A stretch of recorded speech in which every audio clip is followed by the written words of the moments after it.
Welcome to our channel. ప్రస్తుతం మనతో పాటు సీనియర్ జర్నలిస్ట్ కిరణ్ పోల్దాస్ గారు ఉన్నారు. వారితో డిస్కస్ చేద్దాం. నమస్తే సార్.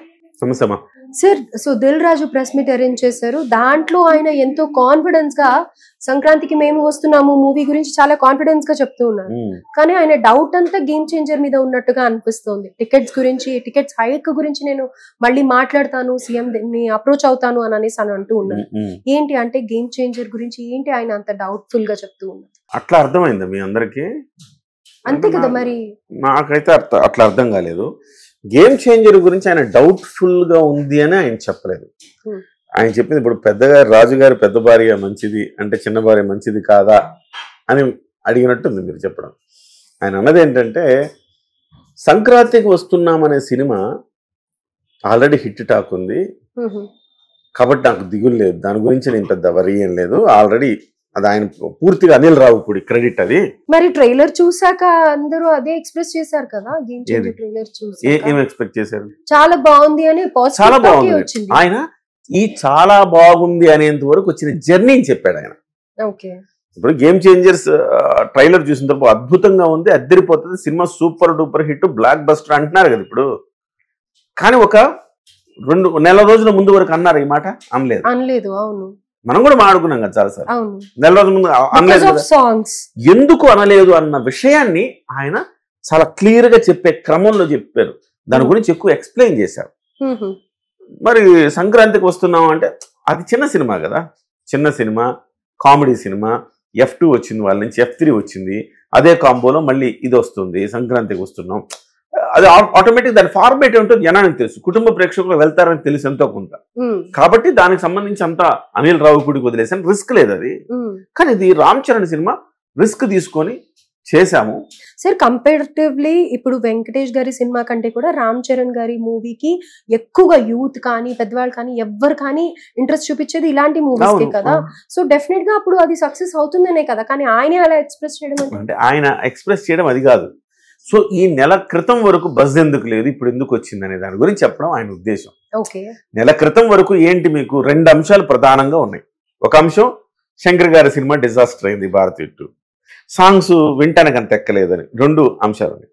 అందుకోసం ఆయన ముంబై వెళ్ళి ఈ సాంగ్ వింటం కాదు, చూస్తే మీకు ఆ సాంగ్ విలువ తెలుస్తుందని చూపించాడట. జరగండి సాంగ్ ని అక్కడ ప్రదర్శించి చూపించాడట. అందరూ వావ్ అన్నారట. సో ఆయన చెప్పదలుచుకుంది ఏంటంటే ఇది డౌట్ అని అది హిట్ అని కాదు ఆయన చెప్పింది. ఆయన చెప్పదలుచుకుంది దీని మీద ఏ రకంగా బజ్ క్రియేట్ అయిందని చెప్పదలుచుకున్నారు.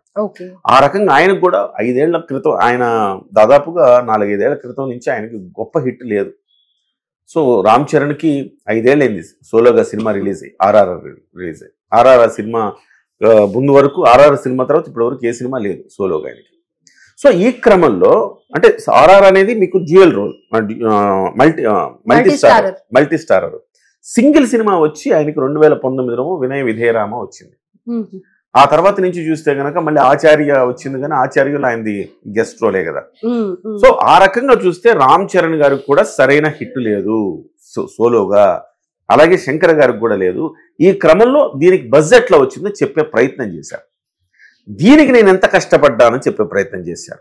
ఒక రకంగా చెప్పాలంటే ఆయన చెప్పిన అంశం ఏంటంటే ఇది శంకర్ గారి పాత్ర ఎంత ఉందో అంతే పాత్ర నాది కూడా ఉంది అని చెప్పదలుచుకున్నారు ఆయన. శంకర్ మీద కొంచెం అనుమానాలు వచ్చినాయి కదా, కానీ దిల్ రాజు మీద అనుమానాలు లేవు. దిల్ రాజు ఏదైనా సినిమా చెయ్యాలి అనుకుంటే చాలా పర్ఫెక్ట్ గా సబ్జెక్ట్ ఎంచుకుంటాడు, దాని ఎగ్జిక్యూషన్ కూడా అంతే పర్ఫెక్ట్ గా ఉంటది. కానీ సమస్య ఎక్కడ వస్తుందంటే శంకర్ గారు దాంట్లో జోక్యం చేసుకునే పరిస్థితి ఏ నిర్మాతకు ఉండదు. కానీ నేను జోక్యం చేసుకున్నాను అని చెప్పాడు ఆయన. అంటే కాన్ఫిడెన్స్ ఏమి ఇచ్చాడంటే ఇది శంకర్ గారు మాత్రమే కాదు, మీరేదో భారతీయ 2 అలా అయిపోయింది కాబట్టి శంకర్ గారి సినిమాలు అలా అవుతాయి అని అనుకోవటానికి ఇందులో దిల్ రాజు గారి ఇన్వాల్వ్మెంట్ పూర్తిగా ఉంది అని చెప్పాడు. సో నా జడ్జిమెంట్ ఎప్పుడు రాంగ్ కాదు. దిల్ రాజుని సంక్రాంతి రాజు అని కూడా అంటారు. ఈ సంక్రాంతి రాజు ఈసారి హిట్ గా కొడతాడు, ఫెయిల్ అవ్వడు అని చెప్పడం ఆయన ఉద్దేశం. అయితే కమింగ్ టు టికెట్ హైక్ గురించి మళ్ళీ అప్రోచ్ అవుతాము రేవంత్ రెడ్డి గారిని అని అంటున్నారు కదా, అది ఏంటి? ఇప్పుడు ఏమైనా మూమెంట్ ఉండే ఛాన్స్?